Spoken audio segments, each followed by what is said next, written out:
Yes, sir. I don't know how to say it, but after last night I feel different. I seem to see ahead in a kind of way. I know we are going to take a very long road into darkness, but I know I can't turn back. It isn't to see elves now, nor dragons, nor mountains that I want. I don't rightly know what I want, but I have something to do before the end, and it lies ahead. Not in the Shire. I must see it through, sir, if you understand me.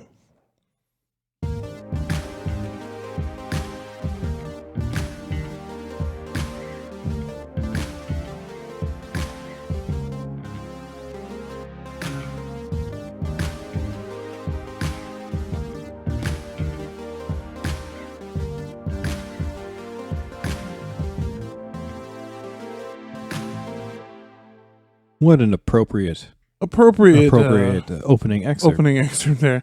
I'm Danny J, everybody. And I'm Joel N, and we are Keep On Tolkien. We are proud to bring you episode 70 today. Holy shit. Yeah, dudes, welcome back to season 6. This is episode 3 of season 6. Oh my god. Oh my god. We just, we're just blowing through it, guys. We just keep on keeping on. Welcome back, everybody. Let's start with our usual announcement. How about that? Yeah, so don't forget to check out our new KOT merch. You can check it out at keep-on-tolkien-podcast.gmail.com. Yes. New t-shirts and designs and other merch to come in the future. And we hear larger sizes are coming by the end of the year. Yeah, and we'll have more designs thrown up all the time. We enjoy making more new designs and throwing them up there. Us and our friends design those. So yeah, like I've come up with a few ideas, and then people more artistic with me have mocked them up, and they're great. Yeah, go check them out. Check them out. But today, our full review of Season 1 of Amazon Studios. Yes, long in the wait. The Rings of Power series. So we're gonna, spoilers ahead. Spoilers. We're gonna go in depth, and we're gonna review this season and what we thought of it, and we're gonna go into it, give you the full KOT treatment on this. If you haven't been keeping up with our weekly reacts, maybe go check those out too. Yeah, if you've not seen those, go check those out on YouTube. You get to see us on our YouTube channel. Yeah, so while we're on the subject of the show, since this is the first time that we've really devoted an episode to talking about any kind of airtime to it. Yeah, this is the first time we've devoted any airtime to talking about the Amazon series. So we thought we'd start by just kind of going over the show in general, since this is kind of the first time we're really sitting down to talk about it. So we're going to give you a little KOT style background information. Yes, sir. So let's start with just a brief overview of the show itself. Let's start with the premise. So the Rings of Power, it's an epic drama set thousands of years before the events of The Hobbit or The Lord of the Rings, and it follows an ensemble of characters, both new and familiar, as they confront the long-feared reemergence of evil in Middle-earth. Yes, it begins during a time of relative peace, and will cover many of the major events of Middle-earth's Second Age. Yeah. Including but not limited to the forging of the Rings of Power. Yeah, the rise of the Dark Lord Sauron. The fall of the island kingdom of Numenor. And the last alliance between elves and men. Bringing up the end of the Second Age. Brr, brr, brr. And the fall of Eregion, too, somewhere in there, too, right? Oh, yeah, somewhere in there. Let's throw that back in there, yeah. Woohoo. Yeah. There's some good stuff. There's not a lot of official narratives in the Second Age, but there's a good number of major events. Plenty of events that happen. And these events take place over thousands of years in Tolkien's original stories, but they're condensed for the series. Yeah, which happens. It frequently happens when anytime anyone's adaptations. Adapting, especially books to film. That tends to happen. Yeah, that's what they call them. They're not the same thing. That happened with the original trilogy. That happens with Game of Thrones sometimes as well. Think of the original trilogy. How it seems like Gandalf is gone for like a week. Remember, he's really gone for 20 years. Yeah, looking for the ring shit. Yeah, just stuff like that. So now let's touch base on some of the production behind the show. So it's produced by Amazon Studios in cooperation with HarperCollins and New Line Cinema, and also in consultation with Tolkien Estate. It was developed by showrunners J.D. Payne and Patrick McKay. And it will be 8 episodes, and they aired every Friday from September 2nd to October 14th of 2022. That magic year. Yeah, technically the first 2 episodes aired on the same day, and they aired a day early. They came out on September 1st, which threw a lot of people off. Which really pissed off KOT. Yeah, it threw up our scheduling. It fucked up all our scheduling. We had this grandiose plan to get together and sit down and watch it on the first day that it came, and then it came out a day early. We were like panicking when we both heard that. We were like, what the fuck? Right, now we got to avoid the internet, avoid all the spoilers that everyone's posting. Oh, what a mess! It was a little messy, but we got into it. Yeah.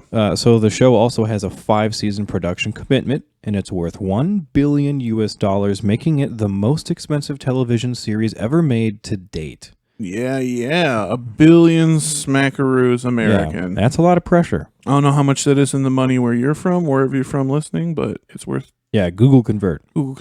They also got the fantastic Bear McCreary to compose the series score. I personally love Bear McCreary. I'm a huge fan. And I really like the score of this show as well. Yeah, he did a really good job of channeling the Howard Shore-ness. The thematic elements of Howard Shore, yeah. Filming for the first 8 episodes took place in New Zealand. Very important to the Tolkien community, right? Yeah, so whole first season was in New Zealand. However, oddly, I shouldn't say oddly, but something that kind of came as a surprise to the community, Amazon made the decision to move production for future seasons into the United Kingdom, where they're going to film the second season, and that's expected to begin. It was expected to begin filming in October 2020. Which is 2022, which is right. 2022.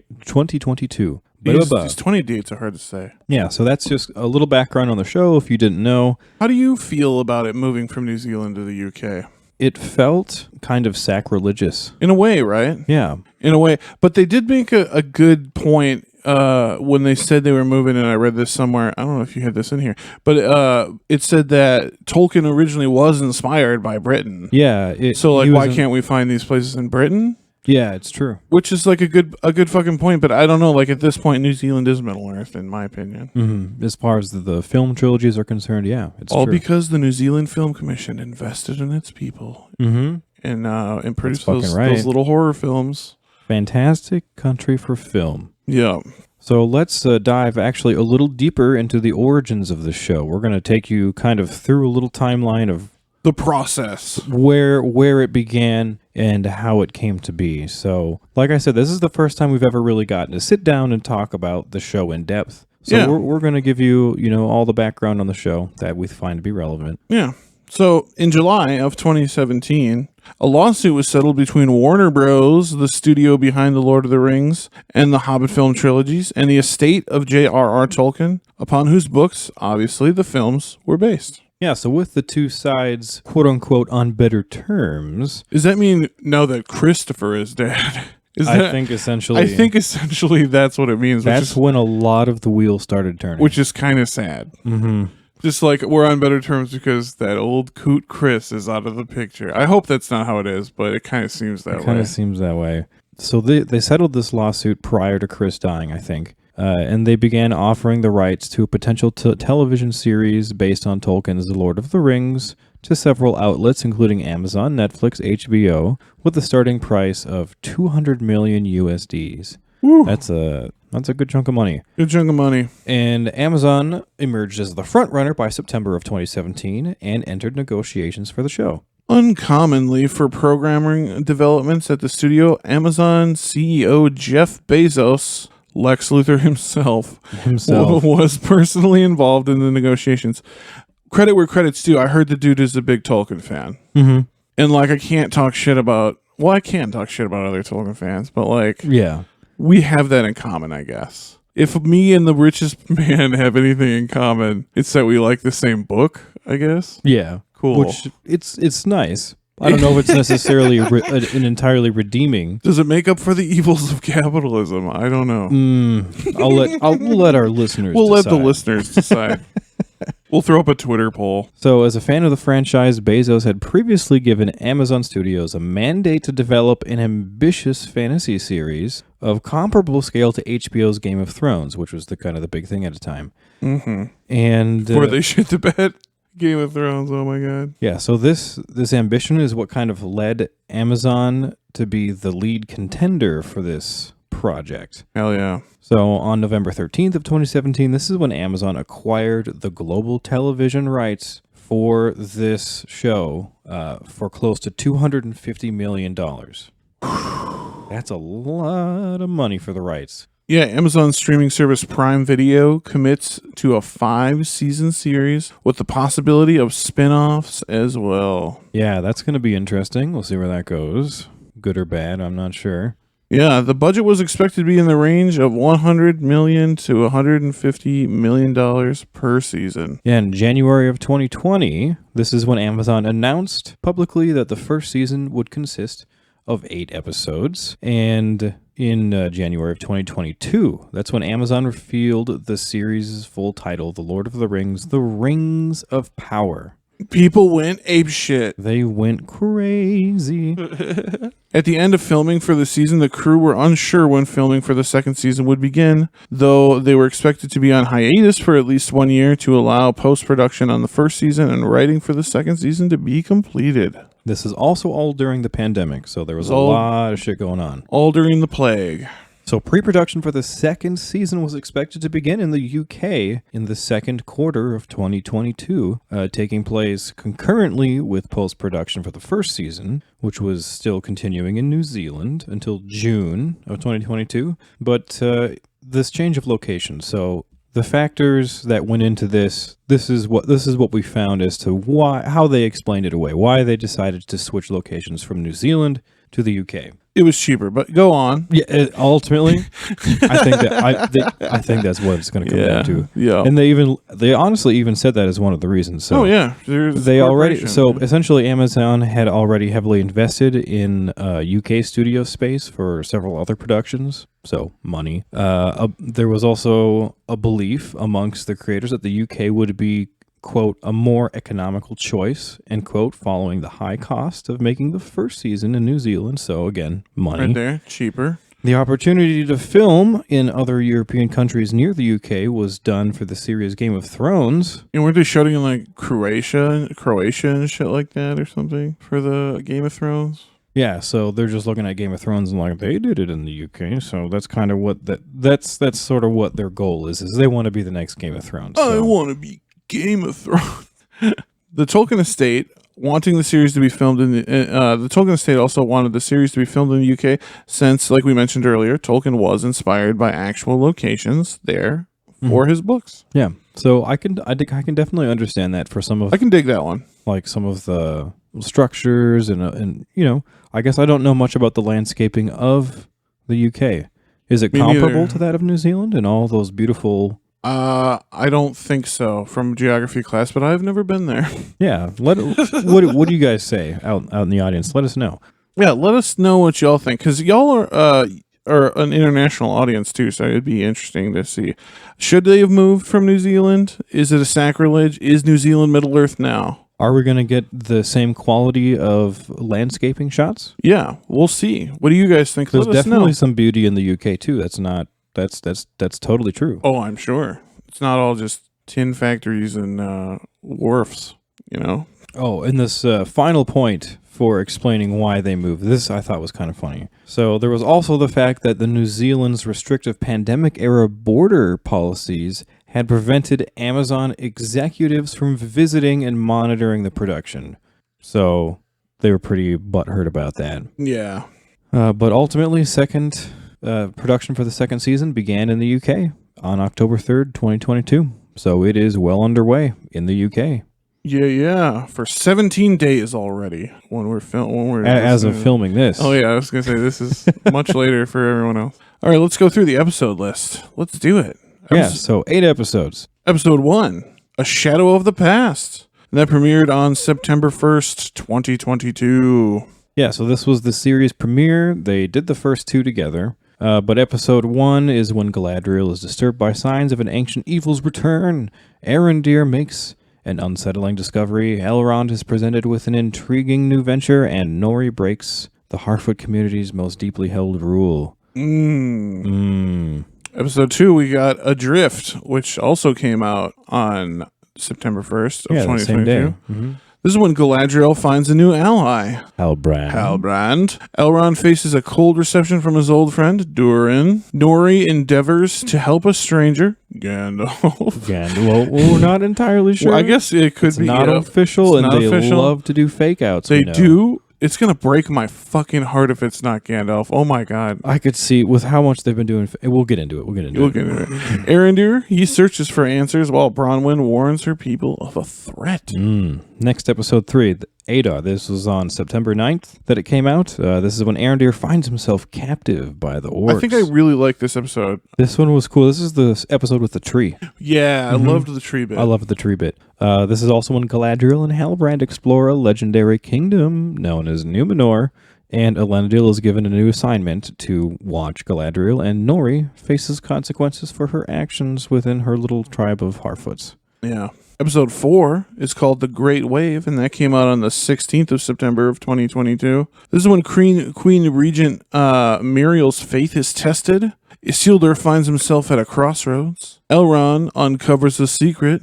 Erendir is given an ultimatum, and Theo disobeys his mother Bronwyn. Aw, shit. I think this is the episode. Yeah, The Great Wave. This is the one that opens with a scene of the Great Wave destroying Numenor. Yeah, she has that vision. Pretty cool. Yeah, pretty cool. Next, episode 5, Partings. This is when Nori questions her instincts, and Elrond struggles to stay true to his oath to Durin, and Halbrand weighs his destiny, whether he wants to go back to the Southlands, essentially. And the Southlanders brace for an attack from the orcs. Yeah. Episode 6 is called Udun, which came out on the 30th of 2022. Yeah, this was the big battle episode. Yeah, this was all just the battle, right? Pretty much. Yeah, and Numenor showed up and fucked some shit up. Yeah, Adar and his army marched on the tower, and then they marched on the town, and shit did not go well. Yep. Episode 7 was titled The Eye, and this is when the survivors of the eruption of Mount Doom that happened at the end of episode 6. Mordor button was pressed. The survivors of this cataclysm, they try to find safety. And the Harfoots, they confront some evil. And Durin is torn between friendship and duty, between the friendship with Elrond and duty to his father. And Adar considers a new name for the Southlands. Indeed. And what could that name be? Mordor.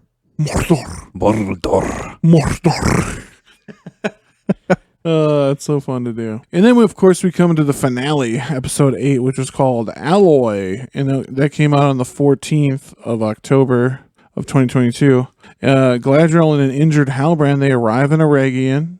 Halbrand gives Celebrimbor the idea of forging the mithril with other metals to enhance its strength. Galadriel becomes suspicious and checks into the royal line of the Southlands. The elven rings are made. Yeah, it was a pretty eventful episode. Yeah, I thought the finale was really good. Yeah. So let's get to the meat and potatoes, guys. What did we think? Yeah. So just to start here. Yeah, so just in general, we just want to start off with a couple points. Couple points. We do not, regardless of how you feel about the series, we do not like all the negativity that surrounds this show. We've been taking an expressly positive approach, which is, I know, weird because of how we started the podcast. Because of how things started. Normally, you'd think we would be the ones raging. Right, but maybe we're just older now. Maybe we're just older, we're just not, we don't want to fight as much. It's just... We're in our 30s. Things are, we enjoy the simple things. We just think all the negativity around this show is so unnecessary and blown out of proportion. Yeah, and I personally, and Joel agrees, do not think it's fair for people who love the trilogy to be so upset by the Rings of Power. And when we say the trilogy, we mean the film trilogy. The Peter Jackson film trilogy. Yeah, the film trilogy took a lot of liberties as well, and I think more than people like to remember. This is a charity of nostalgia, friends. We really wish that people would cut the same slack to Rings of Power that they do the trilogy. Yeah, we really try to just enjoy that there is a Tolkien show. We could not have a Tolkien show. Is that what you want? Yeah, we could not have a Tolkien show, and a lot of people I think would angrily say yes, but we honestly we enjoy having a show to watch. Yeah.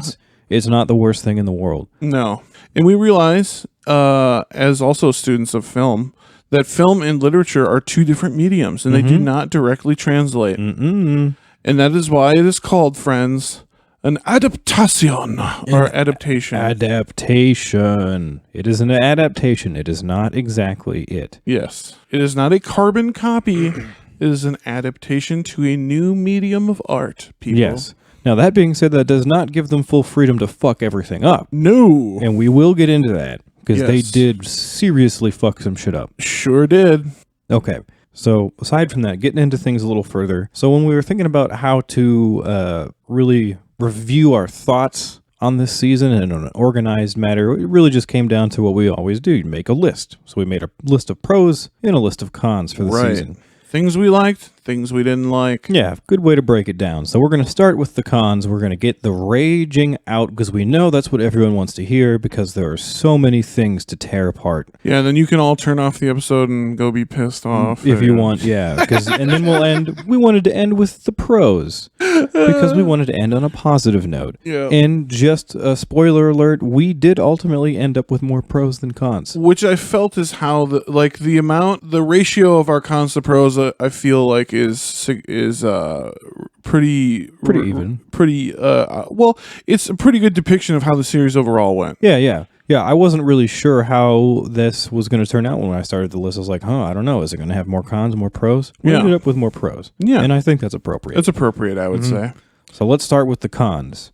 Right off the bat. Too many red herrings in this season. Too many Saurons, too many Witch Kings. Too many. I mean, not only just like people speculating that, but the show itself, specifically in regards to Sauron, the show itself, it loves its red herrings. Explicitly referred to Adar and the Stranger as Sauron directly. Yeah. They clearly want the audience to be confused, to be misdirected. They really want misdirection. And neither of those characters end up being Sauron. Yeah, turns out. Yeah, so too many red herrings. Who's Sauron? Everyone's fucking Sauron. Yeah, I love that. That is kind of the funny meme, I think. Like, the funniest one I think I saw was that Sauron is the friends we made along the way. I love that one. That's fantastic. Yeah, who is Sauron was the big meme for the show. Everybody was speculating. Yeah, and like I can understand, like that's kind of cool, like having it be a little bit of a mystery and having a reveal, but it was like too much directly, like too many characters directly thrown in for like Sauron fake outs. Yeah, it's kind of a mess. It was a little bit much. You could have gone a little lighter on the Sauron fake outs. Yeah. Just let us wonder. Don't spoon feed us fake outs. Yeah. Well, and then also let's get to the next point here. More fake outs. More fake outs. Yeah. Death fake outs explicitly. Isildur. Isildur. How many times has Isildur fucking almost died? Well, I mean, and then in the season finale, spoiler alert, apparently a house collapsed on him and everyone thinks he is dead, but we know he's not. Yeah, and then just left his ass in Middle Earth. We know he's going to come back, just given his role the story of in fucking the story. Isildur. Yeah. And then Bronwyn. Now this they almost kill off Bronwyn so many times. They want to kill Bronwyn. They want to do it so bad they can taste it. Yeah. You can tell they try to kill Bronwyn so many times, and then especially when she took multiple arrows, and she was just like gushing out blood on the floor. We're like, oh my god, Bronwyn's going down. But nope, left shoulder. She survived. Left shoulder. Yep. And then just other things like Celeborn. Galadriel did eventually name drop Celeborn in one of the last couple episodes, but then she mentioned that he's gone or that he's dead. And we know that's not true. We know it's not true. He's coming back. He's even in the film trilogy. We know he's going to come back. Yeah, so it's like, I understand you're trying to build suspense with a story that already exists, and you're doing a prequel, and you already know who's going to be where. But like, just I don't know, pretending to kill Celeborn when we all know that he's coming back just seemed yeah. And like some would also say there was a bit of a romantic fake out. A lot of people were like, "Are Halbrand and Galadriel going to hook up?" Right. I just also want to say I've heard of a few people comment on a few scenes here or there where they thought that there was like some romantic thing sparking with Galadriel. I at no point have ever caught the notion of any romantic sparks flying between Galadriel and anyone else at any point ever. Maybe me and Joel are just really bad at flirting, but I don't know, I think it might be the reverse. I think it might be a lot of wishful thinking on some people's part. Like, oh, that would totally be flirting in my book. Yeah. No, man, that's just two people having an intimate conversation. Angry 12-year-olds on the internet. Yeah, I think there's a lot of people mistaken it, conflating intimate conversations between colleagues and friends as romantic intimacy, and that's not how it was meant. And I don't think that's. I didn't take it that way. I didn't take it that way. Anyway, now let's touch on the biggest con, the biggest issue, just kind of umbrellaed, is lore. Yes. For a show that repeatedly touted how their producers are huge fans of the text and promised it would strictly follow canon, it sure surprises how much it did fucking not do that. Yeah, it sure surprises how much it did not follow canon. Yeah, I mean, and I don't think it did it any more than like the Jackson trilogy, but they made it sound like it was going to be the most faithful adaptation like ever fucking made. Right, yeah. And they really made some shit up for this. I mean, they also made some shit up for the Jackson trilogy. Sure. Too. It's also like the Aragorn death fake out and shit like that. Yeah, shit like that. Yeah, and if you want to know what we're talking about when we say that shit from the Peter Jackson trilogy, go back and listen to episode 47, which is what we hate about the Lord of the Rings trilogy. Yeah. And we get into all this stuff that everyone kind of overlooks because they love the movies. And we got real honest with ourselves about what we didn't like about the trilogy. Yeah, what was wrong with the original trilogy? Because it wasn't perfect. There were things wrong with that, too. No, we love it to death. Don't get us wrong. We took off the rose-colored glasses and we tried to give it a good look. Yeah. So go check that out if you're wondering what we mean. Yep. But as far as lore breaking goes, the most egregious lore breaking that we think happened. Oh, episode 5. Episode 5. The Song of the Roots of Hithaglir, the whole light of the trees being encapsulated within Mithril origins. What the fuck? Yeah, so not necessary at all. Yeah, and like we need just hashtag keep their hands off the Silmarils. Keep your hands off the Silmarils. Hashtag leave them alone. Leave them alone. Bezos, you don't want those Silmarils. Yeah. They are cursed. Don't let Jeff Bezos get his hands on the Silmarils. We have a running theory that Bezos might be a descendant of one of the sons of Feanor. He's a Feanorian. He's just got an issue with these Silmarils. You don't want anything to do with them, man. Yeah, he's like the bastard son of Caranthir or something. Yeah, so that floored us. That was just too not lore for us. We could look past some things, but that just To be totally fair though, like we didn't hate the idea of a Balrog and a elf fighting, and then the roots of the trees conduct their magic down to create like veins of ore. That's pretty cool. But like, why the fuck does it have to be the Silmarils in the tree? Why was there Why was this involved at all? Why was there a Silmaril in a tree? Yeah, just so it can dumb. heal the elven tree, which is also bullshit. We'll talk about that in a second. Yeah, we'll talk about the positives of that tale in the pros, but continuing with the cons. Numenorians. In general, Numenor was pretty good, but Numenorians nowhere near tall enough. Not tall enough, not buff enough. Not buff enough, no.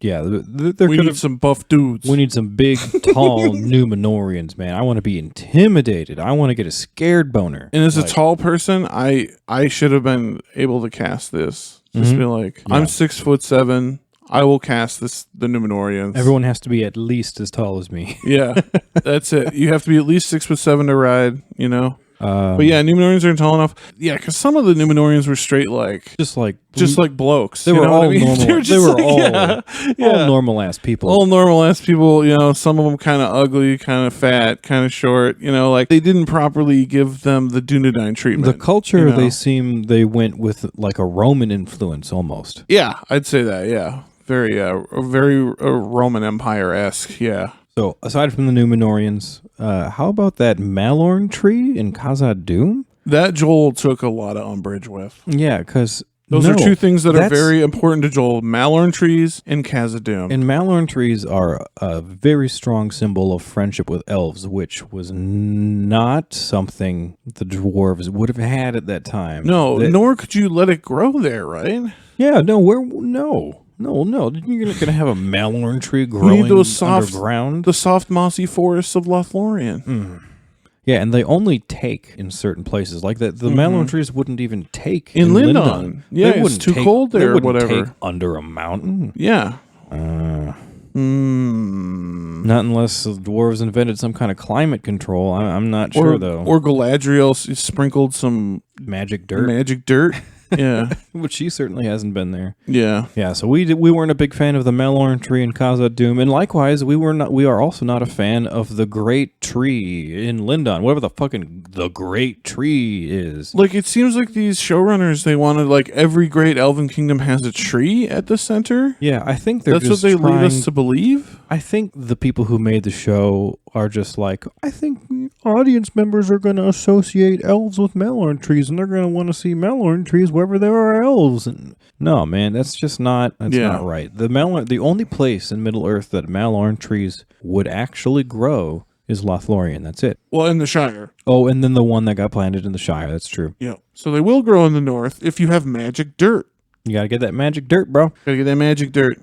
So speaking of Lindon. Yeah, speaking of friggin' Lindon. And the kingdom of Gil-galad. Why is Gil-galad such a dick? Gil-galad is a huge dick. And he kind of seems, I've said this before on the Reacts, he kind of seems like a dumb person. Like a dummy, like a meathead. Like, I kind of get where they're coming from with, they wanted to differentiate between the elves. Mm-hmm. They wanted to differentiate the Noldor, the High Elves from the Wood Elves, and so they tried to give the High King, like, a arrogance, right? Right. And I kind of get that. And, like, I kind of get behind that, but it was just, this guy's just an ass. He's just an asshole. And again, this is a writing thing, not an acting thing. Right. It's at the same assholey level that they wrote Elrond in the original trilogy. Exactly. Look at that. The two sins cancel each other out, guys. Ooh.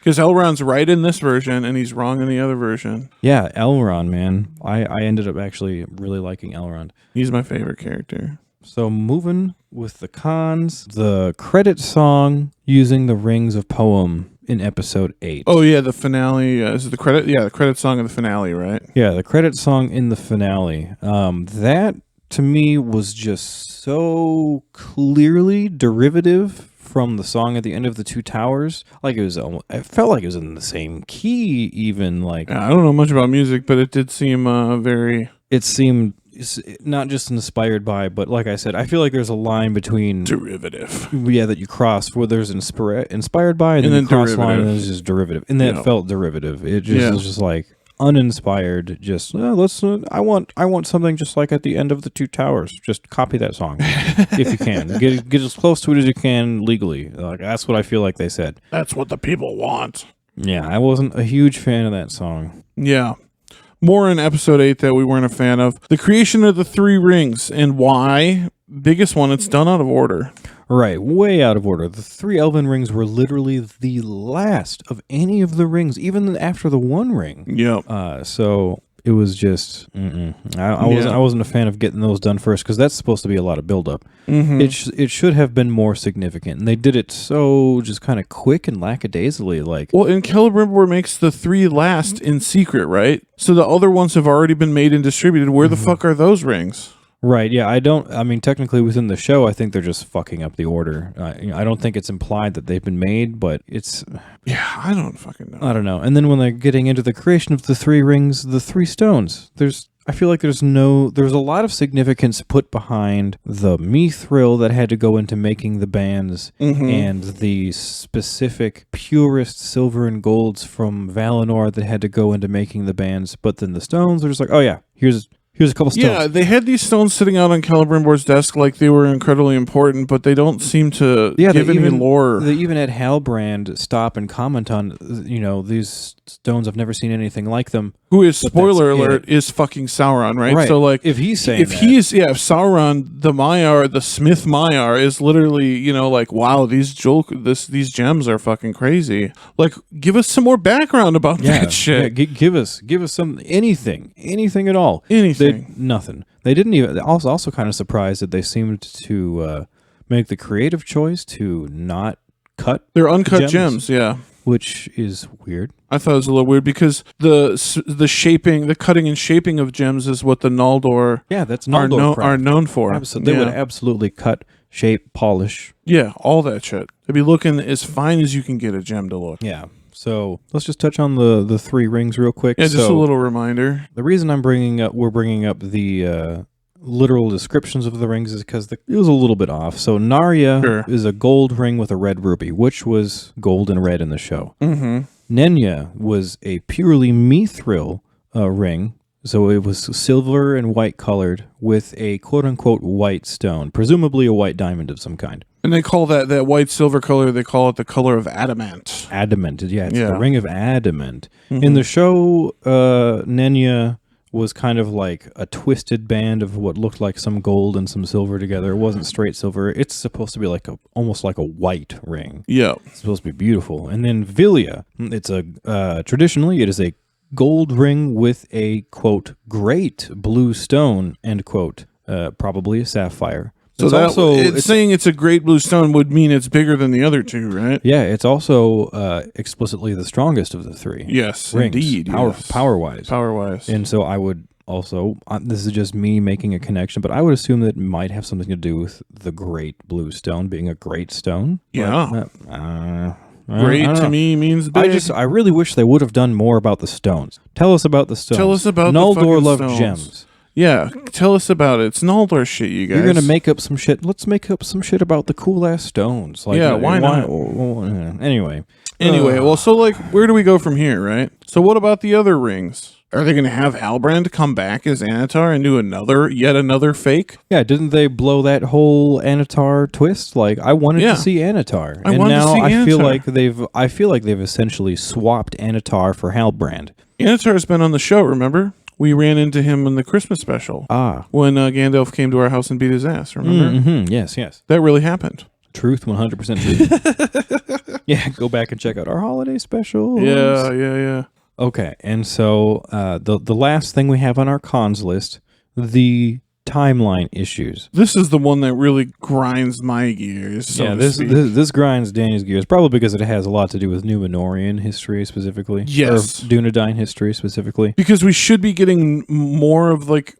I'll explain in a second. So, like, first of all, we understand there's going to be, when you're adapting something, like we said earlier, there's going to be some time changes. Naturally, things like that are going to have to happen. But this was kind of egregious. Yeah, so let's just get into... Yeah, there's over 1,000-year difference, closer to 1,500, in what is happening in Middle-earth and what is happening in friggin' Númenor. Yeah, that's a big difference in what's happening and in both places, like, historically. Yeah, so... The War of Elves and Sauron has not happened yet, and that happened in the Second Age, 1693 to 1701. Okay, and that's come up on the show before, guys. You should know that date. No, I'm just you should know that. The Forging of the Rings was in 1590. Even earlier. Yeah, and then the reign of Tar Palantir is in 3177 to 3255. That's like 1,500 years later. Yeah, and the downfall of Númenor is finally 3319, and that looks like that's right around the fucking corner. So my point being, in Elven, we're getting shafted out of a bunch of Númenórean history because the War of Elves and Sauron hasn't happened yet. So it's I guess we know it's at least 1590. That's when the Forging of the Great Rings was. So at the end of the finale of this show, in episode 8, in Middle-earth, we have the Forging of the Great Rings, which technically happens in 1590. In 1590. We also had the death of Tar Palantir, which technically happens in 3255. 1590, 3255. We're really meshing things. Well, why it really grinds my gears, like I said, they're shafting the Dunedain yet again because the War of Elves and Sauron and all this shit is supposed to happen under Tar Minister, who's a faithful, right? Yeah. So if they wanted to show this whole history of Númenor, we could have seen slowly the progression, like under Tar Minister, and then slowly the progression of the Kingsmen taking, instead of just like kind of dropping us in at the end. I don't know. Yeah, shortchanging of the Dunedain, shafted. Yeah, which is something they shouldn't have borrowed from the Peter Jackson trilogy, but did. Yeah, I just the timeline thing just irks me a little bit because it's taken away some of the cool Númenórean history we should have got. Yeah. So before we move on to the pros, just a couple things off the top of my head that I don't want to forget to mention. Costuming could have certainly been better. Yeah. It was better than the Wheel of Time series, but I mean, having better costumes than bad costumes is not Not a high bar. not a high bar. Yeah. Yeah, so it was better. It was certainly an improvement. Not all of them were bad. Some of them were good, but the costuming could have certainly been better along with writing. Writing, I think, has been the biggest problem that this show has. Yeah, I'd say so. The it has its moments. It has its Put it- goods and its put it that its way. ups and its downs. There's some things we love, like when we see little scenes of like a character writing a version of a speech that will be completed and like Yeah. spoken later or something. You know, little things. There's some good details. It's very Zack Snyder. It's got good moments, but it doesn't quite pull it all together in the end. Right. You know? Yep. Like a Zack Snyder movie, you know? Do you have any other cons you want to throw out before we move to the pros? Not that I can really think of. I think we covered pretty much all the things that I did not like explicitly. Okay, so let's jump into the fun stuff. So, like we said earlier, we did also enjoy the show. Yeah. The thing that I liked most is what I'd call the pockets of nerdiness that are in there. There are some good, rich pockets of nerd. There's some little nuggets. There's some nuggets of nerdiness in this show that are just priceless, and I love Beautiful. them. You can tell that there were some very inspired Tolkien nerds working on this. It's true. It's true. Like I don't doubt the clout of the showrunners / writers and all that. Like, Yeah, I don't doubt that they're absolute Tolkien nerds. I don't doubt that maybe they personally have a great respect for the written work. yeah, It's just the final product of this show was not what they claimed it necessarily would be. reflective of that same Right. respect. Anyway, let's So, jump yeah. into some positives. Let's get into some positives. Things that we loved to see, things that we really liked seeing in this Tolkien show, this Middle-earth Lord of the Rings show. Yeah, and one of them was in episode 2, and that was the story. And this is some just original show writing. Mm-hmm. This is a story that Celebrimbor tells about Morgoth's tear dropping onto the Silmarils. So he said for weeks after attaining the Silmarils, he stared at them endlessly. Yeah. But only when a tear fell on them and he saw his reflection did he never look at them again. Yeah. Yeah. Yeah, it was that. I thought that was a wonderful little tale. They have a few Yeah. of those little things sprinkled. Very Tolkien-y, too. Very Tolkien-y. Yeah. Yeah, I thought that was a cool little Amazon original lore that they decided to throw Yeah. out there. Another cool little Amazon original bit of lore they decided to write and throw out there is called I really liked this, the Dwarven Rite of Sigyn Tarag. That was cool, yeah. Also in episode 2. This is the Dwarven Test of Endurance, fashioned by Aule himself. I thought that was very dwarvish, breaking stones until someone else's stamina gives out. Is it episode 8? No, not episode. I think it's episode 7 where we get confirmation that Elrond lost on purpose. Yeah, like Yeah. he could have kept going. He could have kept going. Yeah, I think it's that combination of elf and man. He's got that strong ass man shit going. That's what we're on, too. saying. Yeah, he's got the finesse of an elf and the strength of the Edain. So the next thing we really enjoyed, the Numenor. I know earlier we were digging on Numenor a little bit, but I think Sure, that's one we- of the yeah. things we had the fewest qualms with. No, I literally, Joel, do you remember when we were watching and they introduced Numenor? I was like screaming. I was Yeah. literally like, "Oh my god, this is so fucking cool!" It is beautiful. I'm in my dreamland. Like, this is so cool. Romena was just fucking beautiful. Yep. And I can't wait to see more of the island. And that's one of the things we're going to talk about a little bit later. Is what we want to see more What we of. want to see more of Is more of the island of Numenor. Yeah, Numenor, fantastic. Most of the stuff we see in Numenor we think takes place in Romania, but It seems that it's all pretty much in Romania. Yeah. it is gorgeous. What is our Menelaus going to look like? Oh my god. Our Andunier? The faithful. Yeah, that's going to be fun. We hope to see that later, but we'll talk about that. Yeah.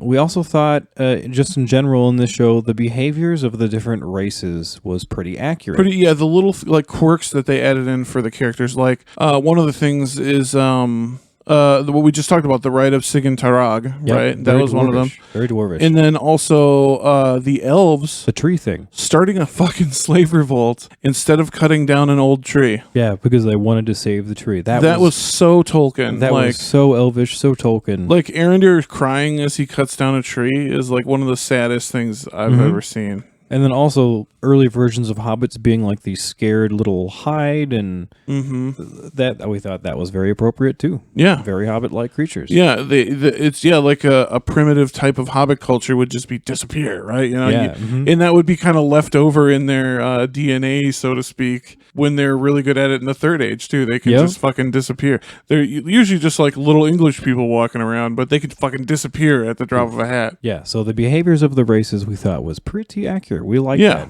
We thought they got that pretty well. I thought they nailed it for the most part, yeah. Oh, there's also, throughout this show, there's a ton of little, like we said, nerd nuggets. There were some lines. Nerd nuggets, yeah. And Lines. this is one of the good ones from episode 2.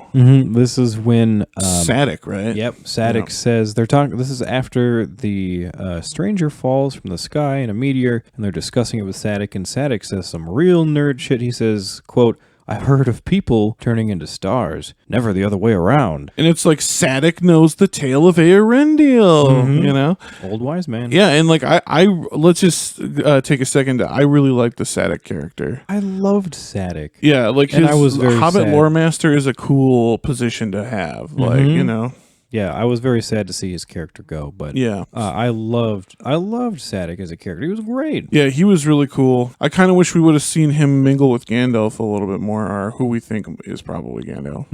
Yeah, I liked the little bit of mingling we got between the stranger and Sadek. I thought was cool. Also, another nerd nugget. This one made me poop my fucking pants. Also in episode 2, they seem to throw a lot of these little The nerd nuggets were heavy into episode 2. in episode 2, yeah. Elendil's name, right? Where him and Muriel are talking about it, and she says that translates to admirer of the stars, right? Or lover of the stars. That's what he says, yeah. And she grills him further. Yeah, and then he says, she's like, doesn't it also signify elf friend? Yeah, And doesn't it have another meaning? And then he's like, oh shit. yeah. He's like, yeah, in some tongues it means elf friend. And then she's like, are you an elf friend? Yeah, which is funny because like we talked about on the podcast before that being like an idiom, something that doesn't directly translate. Like if you ask somebody if they're an admirer of the stars, especially if you ask them in like the elven language, you know, it means do you like the elves? Yeah. I suppose you wouldn't ask them in the elven language because then you're just giving your hand away. Yeah. And if they're Kingsmen, they're just going to kill you. Be like, Quenya, what? Another one for the fire. And then something we mentioned earlier, the wave dream from episode 4 at the That beginning. was cool. That was epic. A good use of their visual effects. Yeah, and I can't wait for the real The wave. the real deal. Yeah. That's going to happen at some point. Another nerd nugget. This is a language nerd nugget. Yeah. And this is when they essentially coin the term Mithril. Right, yeah. He says, They give the dwarvish name, and then he's like, but in your name, it's something like Mithaud. Mithril or something. Yeah. And then Elrond's like, no.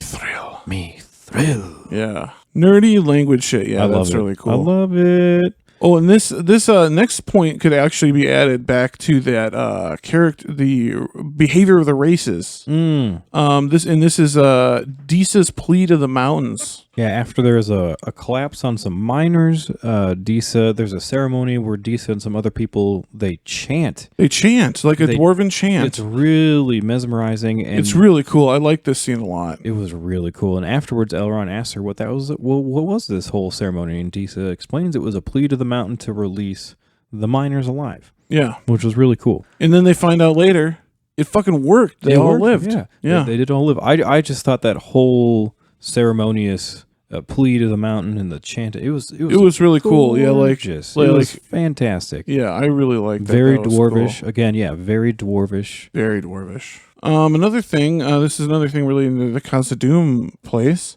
Is the Elrond and Durin the Fourth's relationship?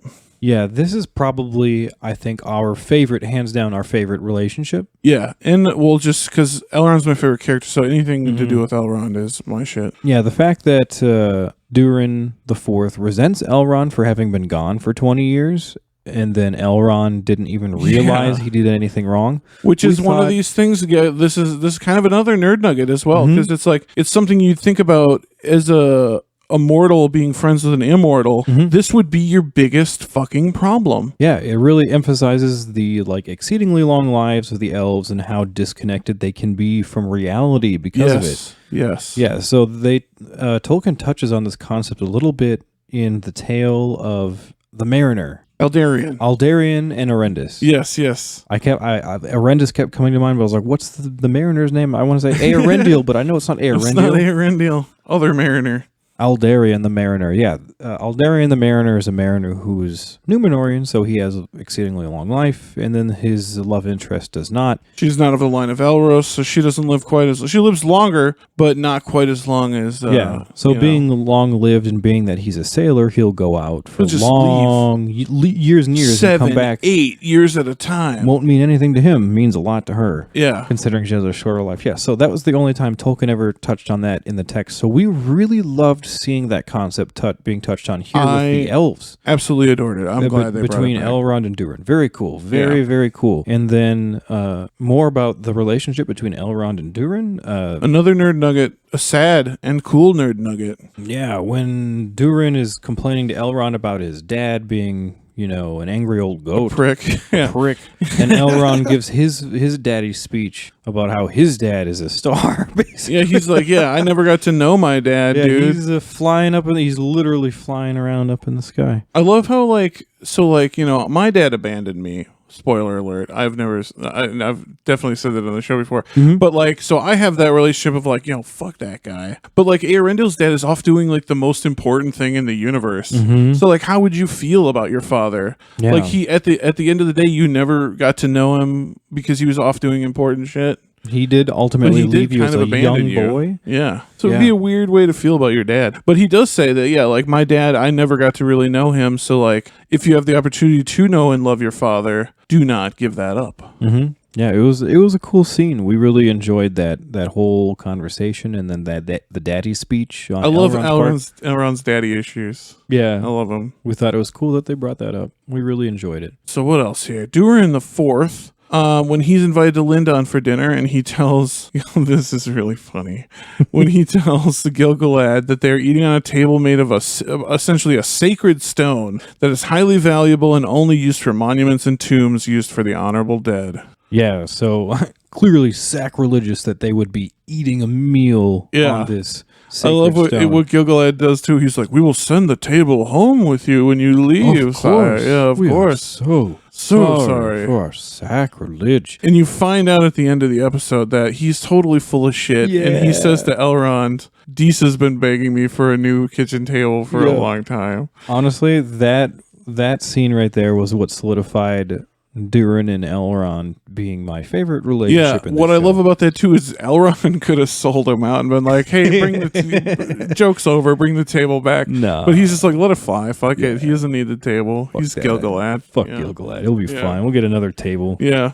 Yeah, that was such a great scene. I fucking love that whole gag. Was great. Yeah, they're funny together, fucking Elrond. I would watch a whole spin-off show of just them. Just them. I really would. It's fantastic. So another little scene that we thought was really cool. We loved the scene where the petals were dropping off the white tree. So this is when it was at the end of an episode. Muriel'S about to send Galadriel off to Middle Earth on her own, or just go drop her off somewhere. Mm-hmm. And then all the white petals start falling down. That whole scene was gorgeous. Yeah, very cool. Fantastic. Very, very cool. So this is one we got a lot of people disagreeing with us on this next one. Mm-hmm. We thought Galadriel sparring in Numenor Ip Man style was fucking cool. Just like the movie Ip Man, if you've never seen the martial arts film Ip Man, this is how it happens. There's an almost identical scene in Ip Man. But I thought it was cool. I liked the sparring scene. I thought it was a nice lighthearted scene. Yeah. And it was cute and it was cool. I don't know why people were like, that was so fucking lame. I'm like, don't you like a good fight scene? Everyone's like, well, why would they be doing practice and sparring in the middle of a random ass market? Yeah, sure. True. But Hollywood, man. It's all about the scene and a good fight scene and set up. If she was trying to teach them something, why would she just start randomly fighting them and not slow down and show them the basics? And it was like, dude, this is a Hollywood scene. Right. And that's the marketplace is a trope for fighting scenes. The scene wouldn't be... People get thrown back into vegetable things and all kinds of... In the marketplace, look at the Indiana Jones, remember? Yep. There's a fight in the fucking marketplace. Mm-hmm. Oh my God. If it was realistic, it wouldn't have it made wouldn't it be into fiction. It wouldn't make it into the show because it'd just be realistic and boring. It's not. Yeah, like I think some of you are dead inside. Honestly, I don't know. Like, I thought that shit was cool, and like, you know, hot learn take, to live a little. hot take Like, from KOT. We enjoyed the sparring. yeah, we enjoyed it. It was a fun scene with good choreography. Yeah, and this one comes up in the pros and the cons. Yes, this is the next point, pros and cons. The Song of the Roots of Hithiglir from episode 5. We thought it was one of the most egregious things that they had done to this show, one of the most egregious lore-breaking things that they decided to just make the fuck up, bringing Silmarils back into it. I think you said it best when you said this may be some Hobbit-level bullshit. Yeah, that was some Hobbit-level bullshit. Bringing Silmarils into this was just not... That was some Hobbit-level bullshit. Hobbit-level bullshit. But we're talking about the pros. So yes, the pros why are is this on the pros list? Because the story itself don't have a problem with it. No, just nix the fucking Silmaril. Like we've mentioned a few times already, they've made some good little additions to lore. Tolkieneering, if you will. Yeah, Amazon Studios has made some good little lore additions that they've made up, and this is the Song of the Roots of Hithiglir. I would have loved this whole thing, even as an origins for Mithril, if they had just left out Silmaril. That, like, if you want to say, hey, there was a Balrog fighting on the side of a mountain with an elf over a tree, and then lightning hit it, and it went down into the roots, and good and evil got combined and made this super awesome adamant. Cool. Fun. Veins of Ore, kind of like totally the roots of a tree. Not canon. I would never consider this canon in a million years. Yeah, fun. Why not? Yeah, and the veins of Ore are kind of like the roots of a tree. Yeah, makes sense. Yeah, I thought that was all fun. But it's just, why was there a Silmaril in a tree? That Silmaril shit. That just made. They're like, there was a little tale of fighing over a tree. I love how they just painted over it too. They're like, there was a Silmaril in the tree. And some said it had the light of the remaining Silmaril. Well, how did the Silmaril get in the tree? Whose Silmaril is it? Why is it just sitting there? That raises so many more questions. That'd be funny. So many questions. What? That'd be funny if they actually cut that tree open and Maedhros' corpse was in there still clutching the Silmaril.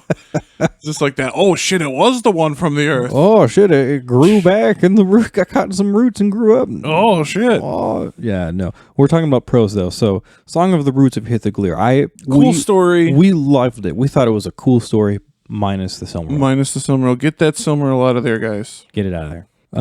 So another thing we enjoyed, the battle in the Southlands village. I thought the battle scenes were really cool. There was good cinematography, good battle choreography. The fucking orc bleeding on its eye into Arendir's fucking mouth, into his face and his mouth. Like that was a ode to Peter Jackson. And if you don't think so, see the Halloween special we just did.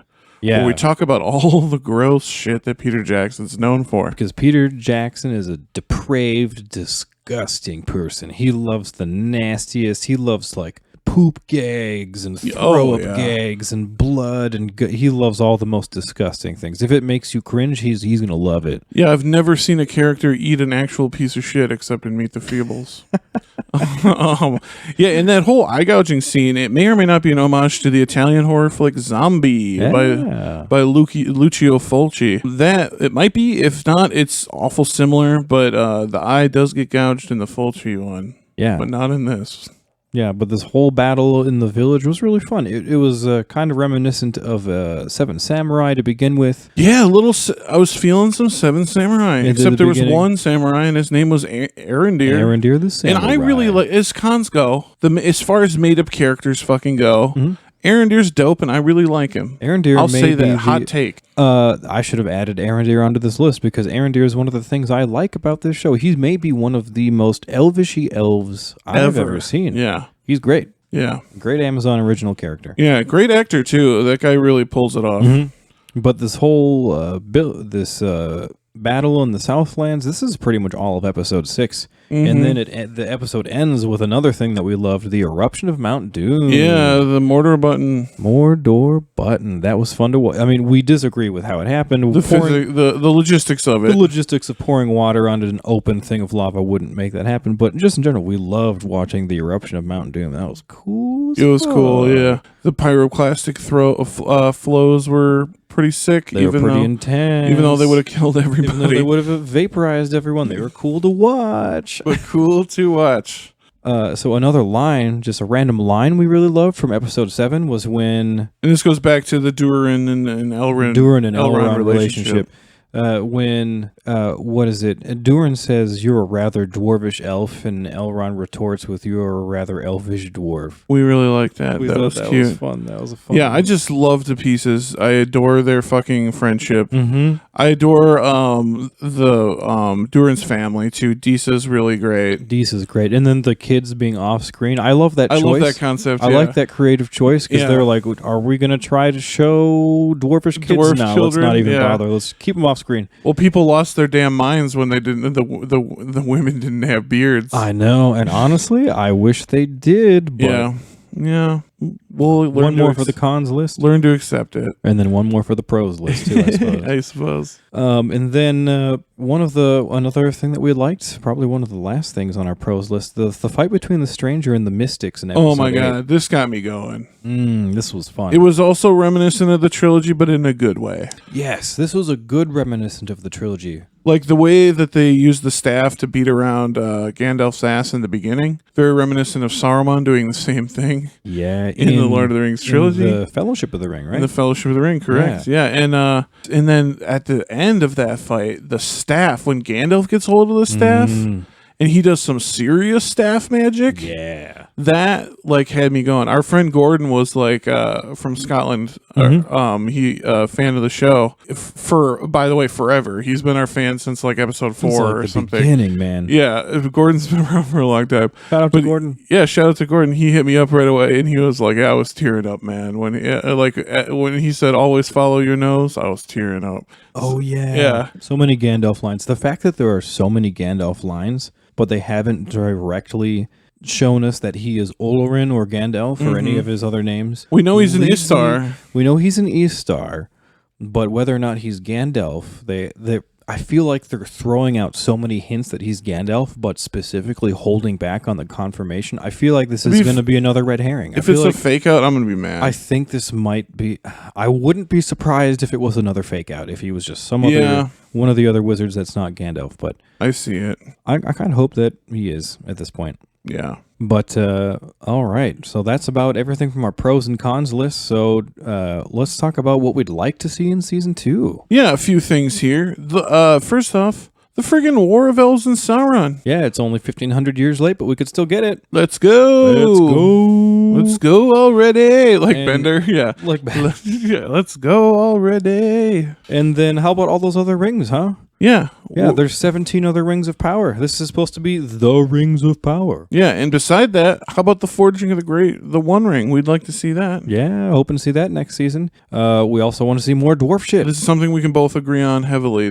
We need to see more Khazad-dûm. More Khazad-dûm. Yeah, and we didn't like how they teased the Balrog and then we never come back to Khazad-dûm, period. Right, yeah, show us more Balrog. Hope to see that next season. They kind of just left the dwarf story hanging, which was... They did. That's why we want to see so much more of it in season 2. Yeah. Another thing we want to see is Anarion and the western side of Numenor. Yeah, we want to go to the Westlands. They've been hinting at that a few times. Yeah, it's probably the most beautiful part of the island, and I would love to see it. Yeah, we're also excited. Hopefully, maybe we'll get to see some worship of Morgoth in Numenor, because that is supposed to happen at some point. And then Rune.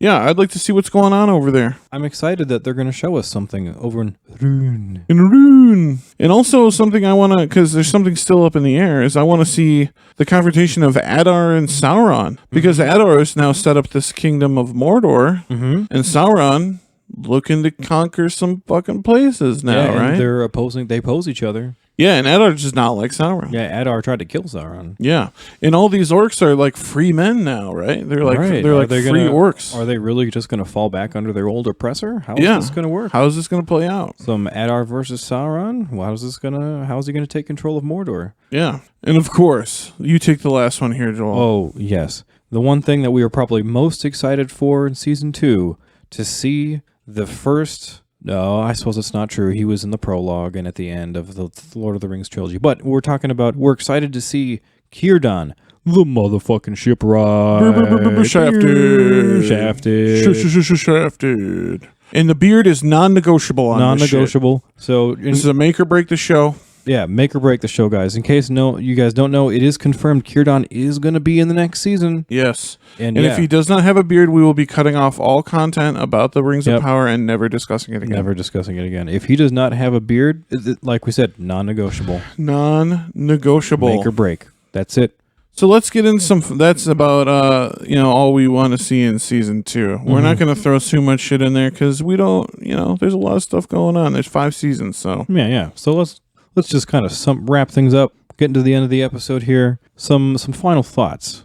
So the show was far from perfect. We admit that, and it definitely had potential. But Amazon, as we found, they fumbled the ball in multiple areas. Right. We don't think the show is as bad as the Hobbit movies, obviously, because those are a fucking travesty before God and man. Yeah, those are just bad movies. But it's certainly not as good as the original trilogy. So it's somewhere in between. Somewhere between. But to be clear, while the show has its downs, it certainly has its ups too. Overall, we found ourselves enjoying the show. Yeah, I look forward to it every week. I'm still excited to see what's going to happen in season 2. It's going to be a long time. And like we mentioned earlier, oddly enough, simply enjoying this show for what it is seems to be a hot take nowadays. Yeah, a lot of you people need to just take your negativity down a notch or 2. Yeah, we don't think that it's fair for people who love the trilogy to be so upset by the Rings of Power, because like we mentioned earlier, the trilogy also took a lot of liberties. Yes, and again, refer back to our episode of 47, Things We Hate About the Lord of the Rings trilogy. We really wish that people would cut the same slack to Rings of Power that they do for the trilogy in their nostalgic mind, Yeah, it's called an adaptation for a reason. Yeah, we realize that film and literature are 2 completely different things. They don't directly translate. But ultimately, what I'm getting at with this adaptation talk is ultimately a new adaptation will only bring new fans to the literature, you guys. We, admittedly, were brought here by the Peter Jackson films, right? Yeah, that's where it started for me. Yeah. And even if one in every 1,000 people that watch this show end up reading the books, that is huge for our community, guys. It is. A new member of the community is everything. Yes. Welcome your new nerds. Don't shun them just because they don't know something. And yeah, let's keep Tolkien alive for a new Tolkienism alive for a new generation, guys. It's a beautiful fucking thing, man. Yeah, welcome in new nerds with open arms. If they get something wrong, show them how cool it is. In the book. Show them the right information and just show them how fucking cool it is. Yeah. Be nice to these people. Don't be elitist gatekeeping dicks. Yeah, we want to encourage these new fans. I hate to say it, but Tolkien fans have a history of doing that. It's true. In the Tolkien community, there are a lot of gatekeeping assholes. And that's sad. It's one of the things I don't like about our community, guys, and I wish it would change. Let's work to change it. Take them under your wing. And we just want to say, if anybody here, because this is an episode about the Rings of Power, if anybody is listening to this that came here because of the Rings of Power, and they don't know shit about the books or anything else, and this is your first KOT episode, first of all, welcome to the KOT community. Yeah. And welcome to the Tolkien community. All are welcome here. Yes, we at KOT welcome you to the Tolkien community with open arms. Yes, and if there's anything you want to know, hit us up about it because we love talking about it. We especially love questions we don't know the answers to. Yes. Because that means we will find the answers because we want to know too.